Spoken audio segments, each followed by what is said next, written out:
Welcome, everyone, to Creating a Family. Talk about foster, adopted, and kinship care. I'm Dawn Davenport. I am the host of this show, as well as the director of the nonprofit, creatingafamily.org. Today, we're going to be talking with Jessica Grose, the author of a new book, Screaming on the Inside. Jessica is an opinion writer at the New York Times. She writes a popular newsletter on parenting and was named by Glamour magazine as a game changer in 2020 for her coverage of parenting during the pandemic. Welcome, Jessica, to Creating a Family. Thank you so much for having me. All right, so for our audience listening, we're going to be talking, just starting off kind of in general, then we're going to talk about how work impacts us as women and moms in America, then the role of fathers, the role of social media, and then the unique struggles of foster, adoptive, and kinship parents. So stick around to the end because we are going to bring it down to the unique issues that we face, those of us who identify as adoptive, foster, and kin. So let me start just by asking a general question. Jessica, what brought you to write this book? So I've been covering parenting and related issues for on and off for about a decade. And I realized during the pandemic that things that I had been talking about and thinking about, mostly the lack of structural support that parents in the United States have and how that impacts basically everything we do, really crystallized for me, and I think became a lot more present in the lives of basically every caregiver in the United States during 2020. And so I wrote the book proposal in the summer of 2020 when everything really, I think, felt the most dire for the largest number of people, not just parents. Sure. And I really wanted to kind of trace the history of how we got to that moment in the pandemic where everything really felt like it was falling apart. And I think a lot of people reevaluated other parts of their parenting lives because they realized that they were just kind of muddling through and accepting the status quo. And they realized how much that status quo was not working for them. Right. It's not a book specifically about the pandemic for people who are saying, I'm sick of the pandemic. I don't want to read about it. It's not about that. I think, as you say, that the pandemic brought to a head other issues and just shone a different light on them. So it's really about, the subtitle to the book, The Unsustainability of American Motherhood, is what it is truly about. The pressure to feel a certain way and do everything right feels just inherent in modern motherhood. But it's interesting that the question is it new and have things changed? I thought it would be interesting if you would read on the bottom of page 25. This is a quote from a book that Ellen Key wrote in 1900. The book was called The Century of the Child. A good mother of young children could not possibly work or socialize outside the home, Key believed, because she could never be thinking of anything but her baby. And this is a direct quote from the book. The child should be in one's thoughts when one is sitting at home or walking along the road, when one is lying down or when one is standing up, Key argued. Yeah. Do you think things have changed since Key wrote that in 1900? Yes and no. I think many people still do believe that that is the only way to be a good parent, but I think fewer of them believe that. I do think that there is still a lot of cultural pressure to behave that way. And so the messages about what a good mother is in the culture come from so many different places. But I want to believe that we have made some progress in nearly 125 years. But yeah, I think that those ideas still linger and affect many of us. I agree. I think we've certainly made progress, and that would be foolish to even think otherwise. However, Exactly.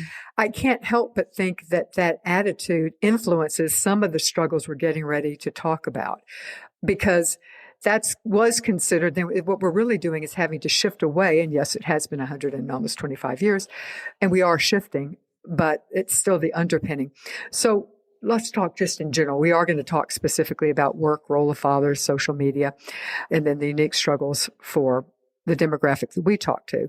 But just in general, where do you see women and moms, let's say, in America struggling?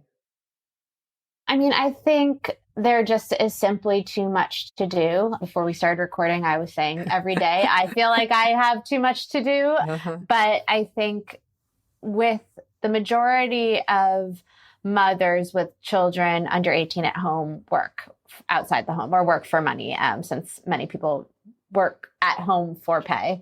Right. So I think there are just really simple ways in which work and the raising of children are incompatible. Things like the fact that the school day does not match up with the work day.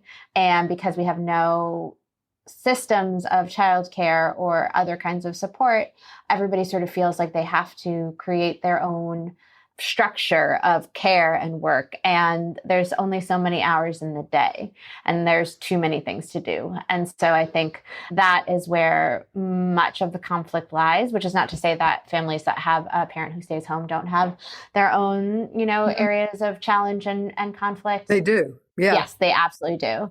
And the other thing is just the expense of children, which the expense of living keeps going up for everybody. So inflation and the cost of housing, those are things that continue to rise more than wages, more than real wages. But I think that's particularly acute for people who have more dependents, just because there's, less money that needs to support more people. Well, I also think, though, that goes back to what our expectations of that, what we as, and air quotes around this, good mothers, good parents, really, in this case, do for our kids. I mean, do they have to be enrolled in every extracurricular activity? That adds to both the expense, but also adds to the time commitment and the lack of time and the feeling that we don't have. And that good mothers have kids who go to summer camp. Good mothers have kids who have certainly piano lessons, but let's throw in at least a wind instrument. There is the expectation. And I wonder, when you were reporting for this book, does that change depending on the income, that parents who are not upper middle class or even middle class, that they have a more realistic expectation of what they're supposed to provide for their child? I think this idea of it's in the sociological literature, it's called intensive parenting or concerted cultivation, has really, I think in the 90s and maybe early aughts, it was more concentrated among the upper class. But I really think that parents of many socioeconomic statuses feel that pressure to have their kids do all of the things and have them, playing sports and, doing theater or whatever, in dance. So I do think it has sort of crept downwards in a way that is not healthy for anyone. I mean, I think kids, especially little kids, need time to just play in an unstructured way with each other and go to the park, and families need that sort of unstructured time together to create their own family rituals and feelings of closeness. And when we're all running to and fro endlessly, I just think it's, there's no time for rest and connection and revitalization. So yes, I think it's more universal among upper middle class and sort of more elite families, however you want to say it. But I think that those expectations have absolutely crept into the culture as a whole. Yeah, I also think that the term intense parenting, first of all, I think it's a great description, but the intense parenting also, fundamental to that is that every second that we are with our child, we have to be interacting. We have to be the entertainment. We have to be doing things with our child. And I get it as a working mom that partly that's because this is the only time you have with your child. But even for stay-at-home moms, there is the expectation that you've got to always be the one who is doing, constantly interacting. Does the literature also show that? Yeah. So the statistic that always sort of blows me away is that working moms today spend as much time with their children as stay-at-home moms did in the 70s. And I don't think that's all bad. No. But it certainly creates this feeling of there's just no free time for anybody anymore. No time to do the meal preps we keep reading about we're supposed to be doing. No time to do, clean the bathroom so the ring doesn't get so bad every time you look at it, you feel gross. All the things that have to go on in life, especially if you're not fortunate to have live-in help who does it all for you. Right. It's funny. Before our chat, I was on a conference call and I was folding laundry with my camera off. Yes. I was listening, but I was just like, this laundry needs to get folded and I can do it both. Yeah. You are not alone. Let me share with you that you are not alone. Yeah, especially if you can hit mute, you could be washing dishes at the same time. Just a pro tip. Yeah. But I get it. It's intense. So let's let's shift now to talking specifically about work and the issue of how work impacts the sustainability of American motherhood. So our society's view on working motherhood, I think, is an interesting thing. This, I want you to, I'm also now I want you to read from the book on page 41. This is a quote from Sharon Hayes, and the book is The Cultural Contradiction of Motherhood. Now, keep in mind, this was written in the 1990s. So if you could read from the mid-paragraph starting, if you are a good mother. Mm. If you are a good mother, you must be an intensive one, argues Sharon Hayes in The Cultural Contradictions of Motherhood. Intensive motherhood remains the dominant middle-class mode of child rearing in the United States today. The organic fruit buying, code class enrolling, travel soccer boosting, so-called helicopter or snowplow mom. Hayes explains the very narrow options for the ideal mother, and this is a direct quote. The only choice involved is whether you add the role of paid working woman. The options then are as follows. On the one side, there is the portrait of the, quote, traditional mother, who stays home and dedicates her energy to the happiness of her family. This mother cheerfully studies the latest issue of Family Circle, places flowers in every room, has dinner waiting when her husband comes home. This mother, when she's not cleaning, cooking, sewing, shopping, doing the laundry, or comforting her mate, is focused on attending to the children and ensuring their proper development. On the other side is the image of the successful supermom. Effortlessly juggling home and work, this mother can push a stroller with one hand and carry a briefcase in the other. She is always properly coiffed. Her naillons have no runs. Her children are immaculate and well-mannered, but not passive, with a strong spirit and high self-esteem. Though Hayes wrote these words in the mid-90s, we have not moved past these ideals, except maybe the part about wearing nylons to work. In the past 2 decades, we've simply added more expectations to the pile. Exactly. As I was reading it, I thought exactly that I thought this could be written right now, except for the nylons part. So Yeah. I guess progress has been made, friends. Progress has been made. Yes, yes. And I mean, I think because things are still too much for so many people, I think I never want to ignore the fact that I do think we are continuing to move forward in a lot of ways. If you also look at the Time News studies, men are doing a lot more childcare than they did in the 70s and a lot more domestic work. It's still less than what their female counterparts are doing, but it's still, again, at a societal level, it's an improvement. And I think I sort of always try to have an optimistic view on everything only because, being hopeless gets you nowhere. But I don't think there's reason for hopelessness. I do think absolutely. that let's go ahead and jump into the roles of father since you brought it up. I think there's been huge changes with the expectation of now, I think you're right. The studies show that it's still not even, but the expectations for fathers being fathers now is significantly different than it was. I'm older than you. My youngest just graduated from college, so I can speak to where the past was, not that all that long ago. And I see it dramatically different now. Whether they're doing it or not, their expectation is they should be doing it. Yeah. And I think it's also, they want to be doing it. They want parental leave. The reason that they don't take it, even if it's on offer, is because they're concerned that they're going to be punished by their employers.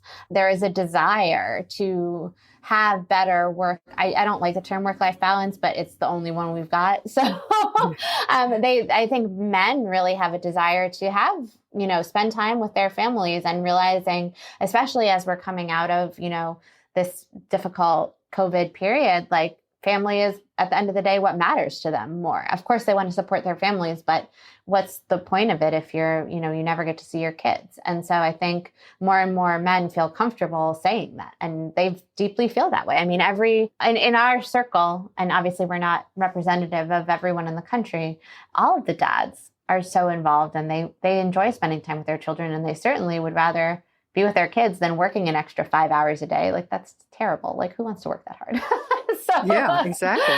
And Americans do work more hours than many other nations in the world. Americans work very hard and don't take vacation. And so I think a lot of people just feel like it's not sustainable for them. I absolutely see it. My eldest son is now a parent, and I absolutely see that the way they split labor seems, granted from an outsider's perspective, very egalitarian. And yet when I talk with my daughter-in-law, she tells me that, yes, that is her. She sees that in her marriage, but she doesn't necessarily see it with others. So we've made huge progress, though. It's just not that it's not completely equal. Mm-hmm. And I don't know that I don't know that that's even realistic for it to be completely equal. I think that what I always strive for in my relationship is more feeling egalitarian rather than absolutely everything being equal, only because my kids are now almost 11 and almost 7. And this sort of physical labor and the always on having to watch them every second so that they don't run into traffic. Obviously, we've moved past that part. But in some ways, our lives are more complicated now because, the kids, they have play dates and they have, my older daughter was just in her school play. And like, there's more kind of moving parts to everything. And, we've been in different jobs that have different sort of needs from us. And so, it's a constant negotiation. And, there's times where he has to really be more present at work. And I understand that. And it's a cliche, but we're a team. And so understanding that different members of the team are going to have different needs at different times, just acknowledging that I think is incredibly important. And knowing, especially, that just every family is going to have different needs at different times. And that you have to flex with each other as long as both sides are willing to do the flexing. Exactly. It doesn't have to be equal split in time. And it could also be that for some working moms or some moms in general, they want to be the one doing the cooking or the baking with the child or whatever, that brings them pleasure. But you could still be egalitarian, even if it's not an equal 50-50 split. Yeah, exactly. And we're very, in a way that I don't mind at all. We're very gendered in the time we spend with the kids. I'm always the one cooking, baking, crafting, and he is the guy who will take them to the park, and he plays soccer with my daughter, my younger daughter, every night after school. And, it's what we prefer to do. And so we're very, again, every couple is so different and divides labor differently. We also were far more gendered than I would have thought we would have been, because we certainly we gave a lot of lip service not to be.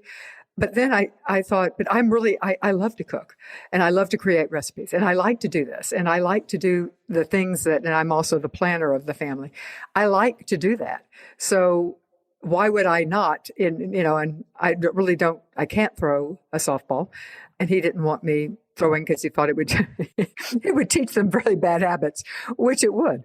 He didn't want our daughters to, he said, honey, no offense, but you throw like a girl, which in fact I do, because nobody threw to me. I pointed that out, but our daughters do not, thanks to their father.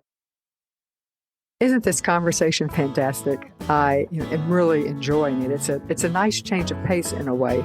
For some reason, it feels that way for me. If you appreciate this content, you'll be happy to hear about the free courses we offer at bit.ly/JBF support. That's bit.ly/JBF support. Our partners at the Jockey Bean Family Foundation are sponsoring a library of free courses that will support you in learning more about how to be a better parent to your child. Check it out today. Okay, now I want to bring our audience in because we posted some questions to our audience and asked for their opinions on this. And I thought this will not be a surprise to you, but I thought you might be interested. Here's one. We're talking about work and role of fathers is what we're talking about right now. This is one quote. There is an expectation for working women to want to become moms. Then when we do become parents, we're expected to be our best at work and attend to our children. I was the first call from the schools instead of my stay-at-home husband. There was a reason we had him stay at home, but schools still called mom first. And then the comment after that was somebody said, that's happening to us now that we are both working from home. The other day, they needed to reach us. 3 messages were left from me and no one called dad. It wasn't an emergency, but still. Yeah. I once wrote a story, it was during the pandemic, called They Go to Mommy First. And so sometimes it feels like your own kids are perpetuating this. Like my kids will sometimes, I will be upstairs and their father will be next to them on the couch, and they will come upstairs to bother me. And I'm like, Dad was right there. Mom, will you open this bottle of water? Your dad was sitting there. Yeah, literally sitting right there. And he gets annoyed. He's like, guys, I'm right here. Why are you bothering Mom? He tries to protect my work time too. So even when you are trying to run an egalitarian household or having a household where the dad is the primary caretaker, you have to train the people outside the home to understand that. And there was a woman in the book who said her husband was one who always dealt with the dentist and pediatrician appointments. And they just, no matter how many times she told them, they would not stop calling her. And it's a lot of work. And in the defense of the administrators who are making those calls, I've talked to them and they say, you tell us to call the dad, and then the dad doesn't call back, and he doesn't, he's not, a lot of the dads are not doing it. Or he can't answer the question. Exactly. Exactly. In work, we always say, go to the decision maker. It's just going to be faster and more efficient for everybody. And that's what they're doing. But do you think that we women, we moms are perpetuating that as well? I sometimes wonder if we don't want either to get over our guilt or just because we like feeling needed, that we on some level encourage this. I do think, it's definitely a cycle, and there's the sociological term for that is maternal gatekeeping. And so yes, I think perfect name. Yes. And it's true. It happens. And I do it. Well, not so much anymore, but I certainly did it.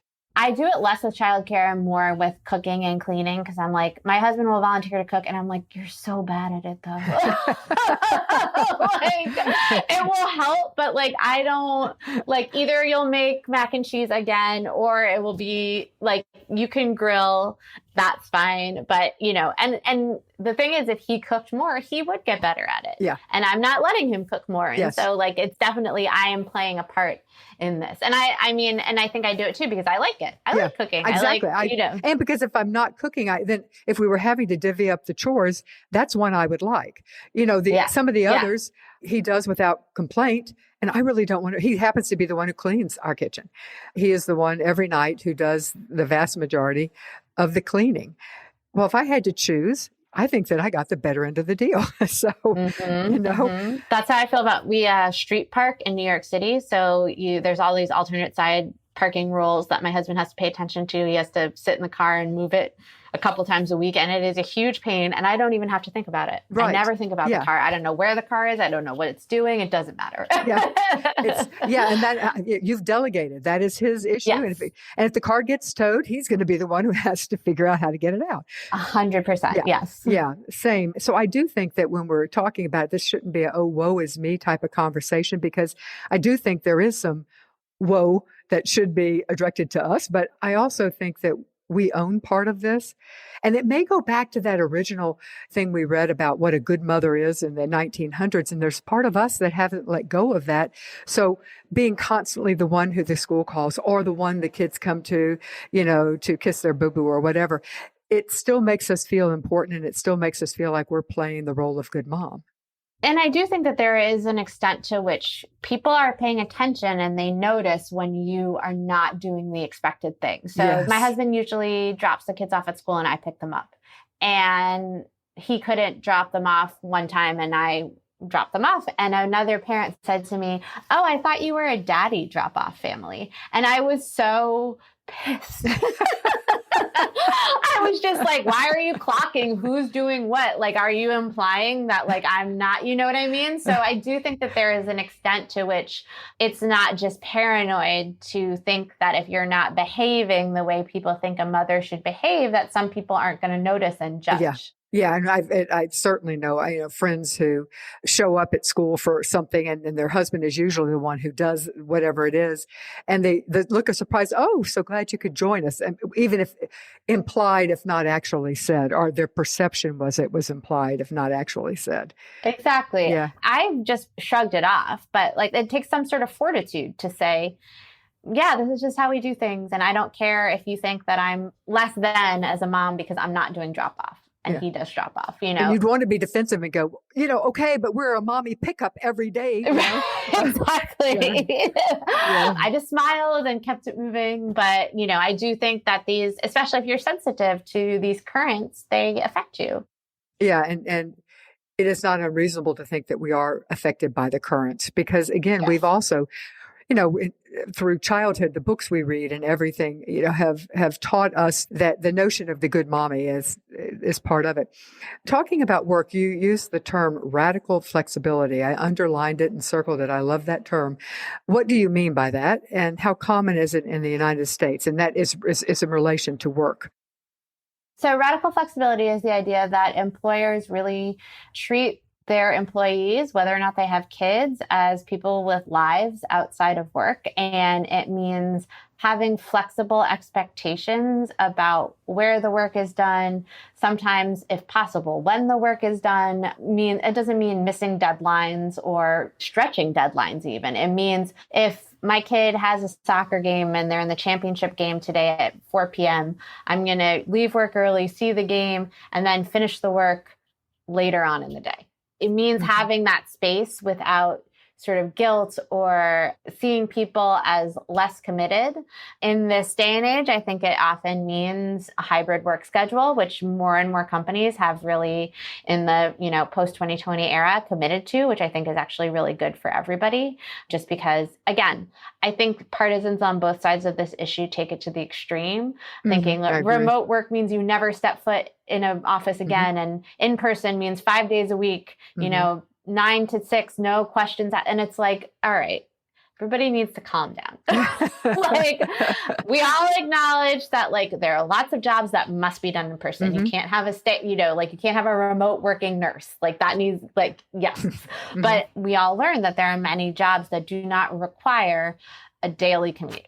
And I think it only takes a little bit of flexibility from managers, and I've been a manager, to really support within reason the needs of your employees. Again, if they're not meeting deadlines, they're not getting work done on time, yes, then we have a problem. And I don't think that anyone who argues for radical flexibility thinks that means lowering standards of productivity or, and it should, and it shouldn't. And honestly, most of the data, obviously there's nuances to it, but show that people who work from home are more productive because, in my case, my commute's 80 minutes a day, 40 minutes there, 40 minutes back. And so, if getting that time back in my day means I can do more reading, I can do more answering emails. I can, there's a myriad things I can do when I'm not worried about, and the sort of mental pressure, I think for parents, especially just, aftercare for my kids ends at 6. And I have just had so many days where the subway is stuck underground and I am breaking out into a cold sweat that I am going to be late for pickup, which means not only incurring a charge, which is whatever, but it means, letting down my kids, letting down the providers who they want to go home. It's the worst feeling. And so just being able to not have that feeling every day or the specter of that feeling is great. It makes my life so much better. I was wondering if you noticed this. I didn't see it addressed in the book, but I am curious about it. The first generation of children who were raised by the working moms who were truly, involved in working are now reaching childbearing age and now in their 30s. Anecdotally, and this is only anecdotally, I see a number of them who are opting for a different path. They saw what that did. They were raised in that environment. And they're opting, some of them, and again, I don't know how universal this is, are opting to either be stay-at-home moms or take significantly lesser jobs so that they have less expectation on them in the workplace. Have you noticed that, or have you read anything about that?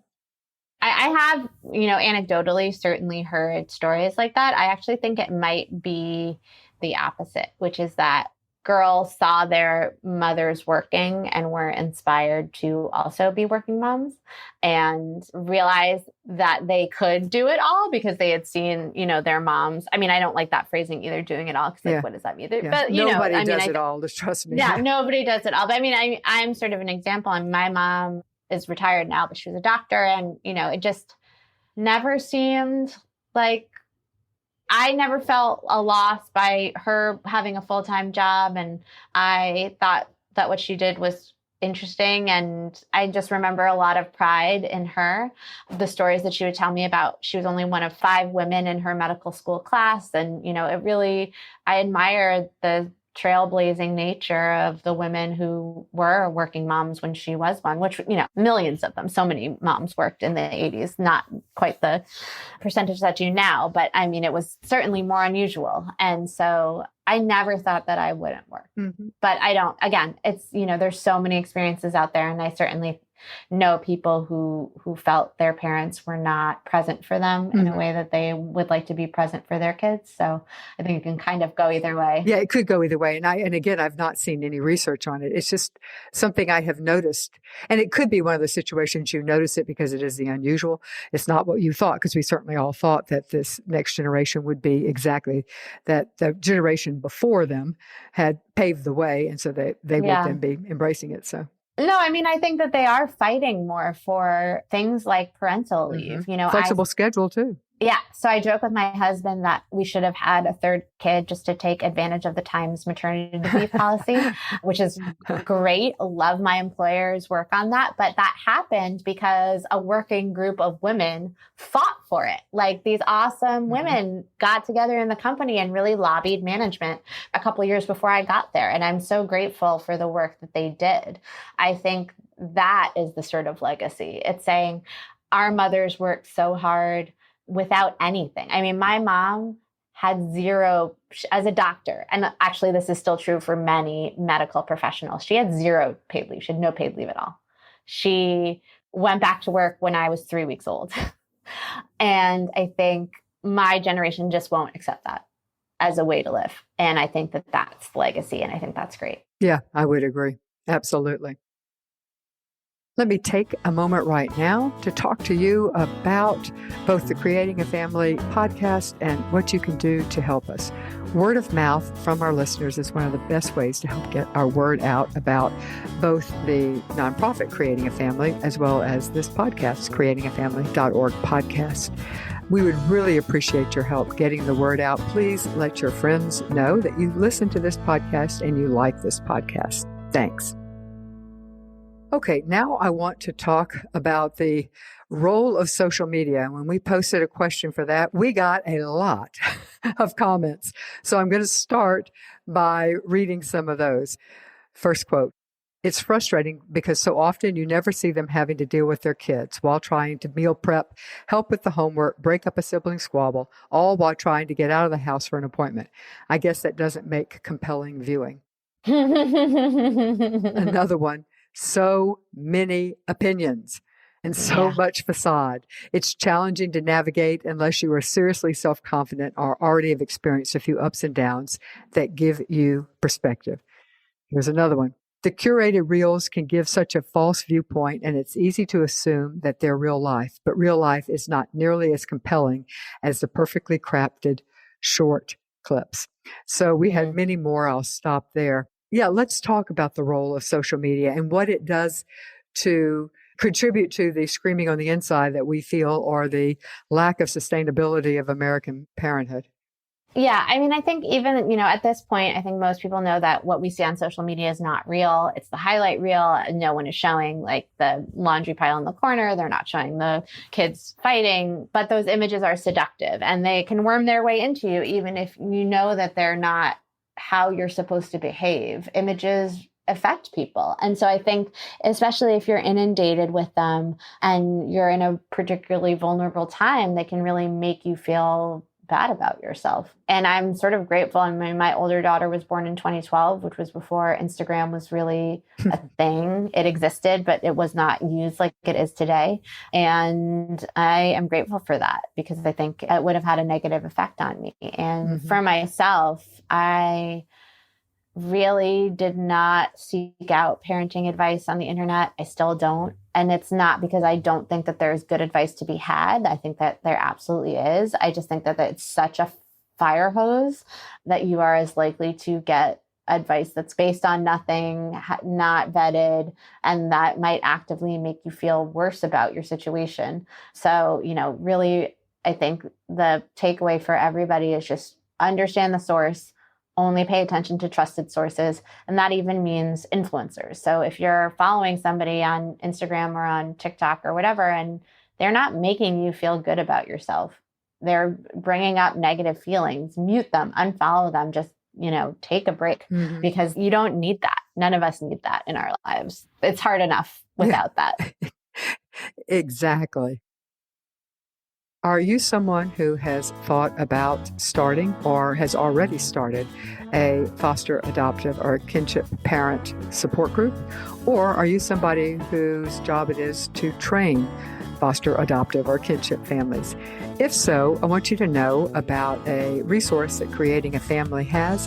It is a all-in-one curriculum designed for either support groups or for training. It is interactive.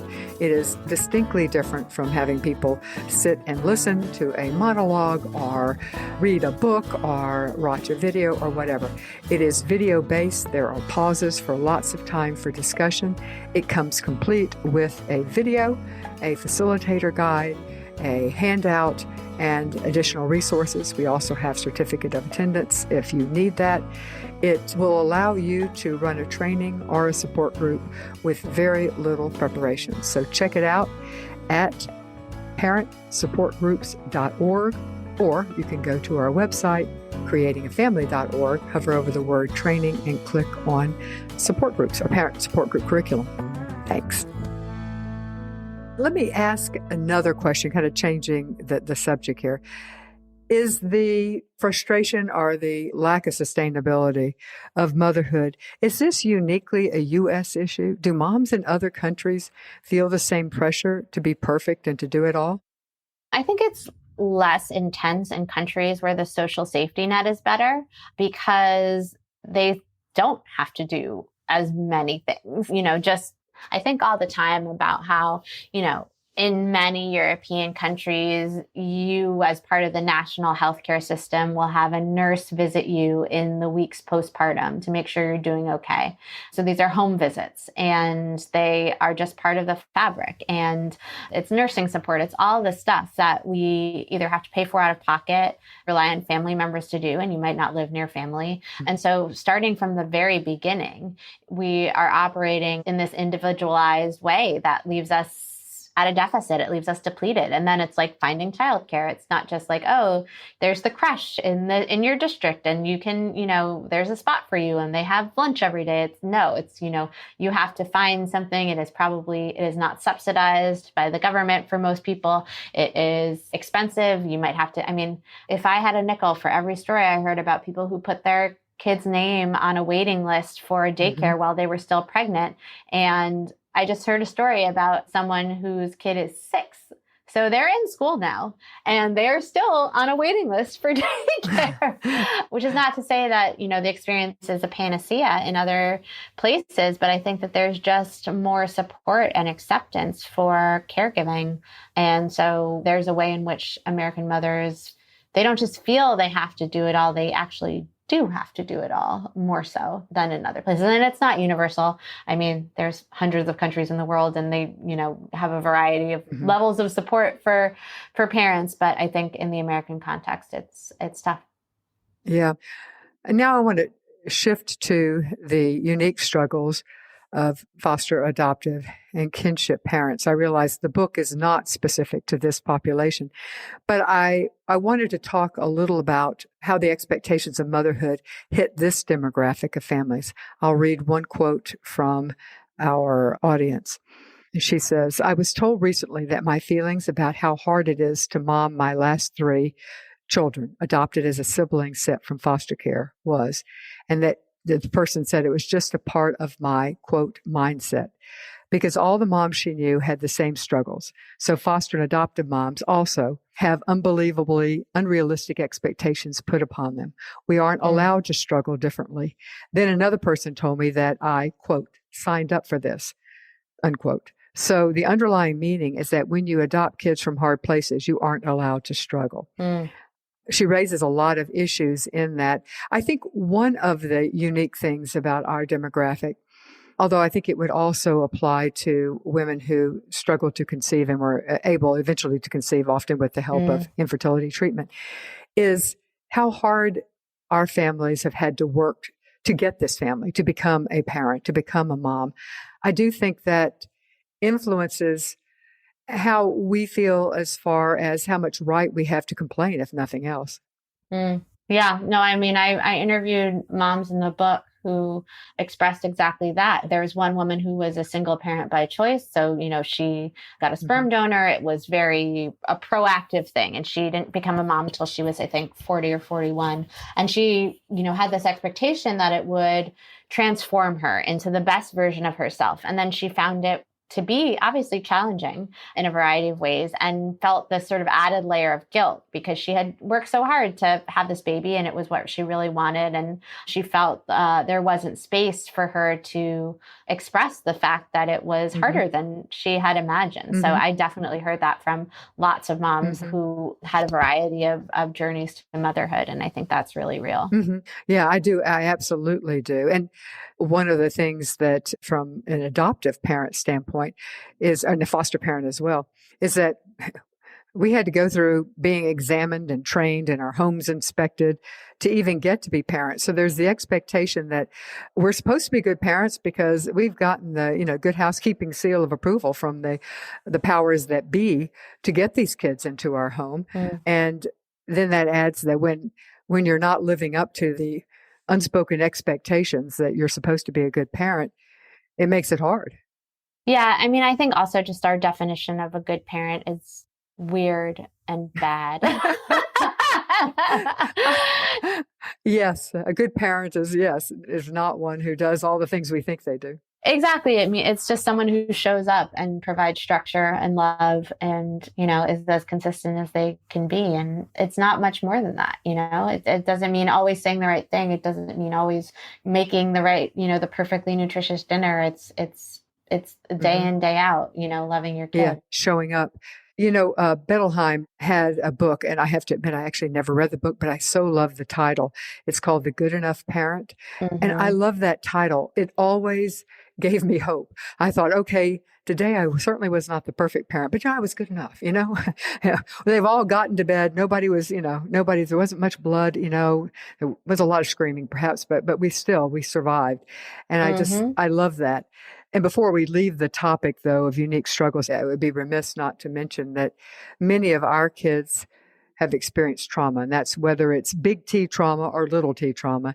Many of them experience this. And the reality is trauma impacts children, it impacts their behavior, and it impacts how we have to parent them. And it sure as heck kicks in the butt any idea of picture perfect parenting, because that doesn't happen. So to all of our parents out there who are raising kids with any type of trauma, we've got to reassess what it means to be a good parent for sure.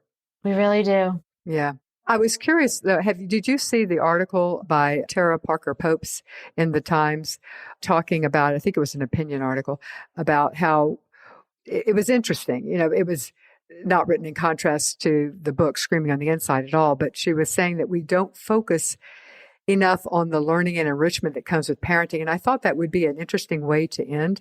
I think you and I in this conversation have been really clear that it is not all doom and gloom. But what were your thoughts? Did you read the article? I mean, I think just because you're talking about things that are challenging doesn't mean you're not also honoring the love and care that you have for your children. So I don't see it as sort of a zero-sum thing. And I think also it's a lot of the, expressions of frustration, especially on the internet about kids, are just funny. It's blowing off steam. So I think that there's sort of a joy in that, Absolutely. even if it's not, earnestly extolling the joys we feel with our kids. And I think also, I particularly feel a sense that like my relationships with my kids are really between us. And so, when I write about anything having to do with motherhood, I really try to make it just about the parents and not about my kids or any details about them. I don't ever use their names. And so I think in some ways, some parents might almost have a boundary around those sorts of more intimate experiences with their kids, because you don't want to share them for other people to judge or have any kind of opinion about, because it's just not, it's not up for picking apart, Yeah. And also, you could argue that you don't have the right to be doing that because your child's life is their life too. And whereas you might want to be exposing them, exposing yourself in some ways, you don't have the right necessarily to expose them. So that's the whole other thing. Well, thank you so much, Jessica Grose, for being with us today to talk about your new book, Screaming on the Inside. I truly enjoyed it, and thank you for being here. Oh, my pleasure. Thank you for having me. Before you leave, let me do a shout out of thanks to one of our partners that through their support, we are able to bring you this show. That is Fostering Families Today. It is a magazine that helps kin, adoptive, and resource parents provide the best possible care for children in their homes. This print and digital magazine has educated and informed caregivers for over 2 decades, offering insightful articles, expert advice, free online events on challenging topics, and a virtual community through social media. Sign up for a 1-year subscription today and save 10%.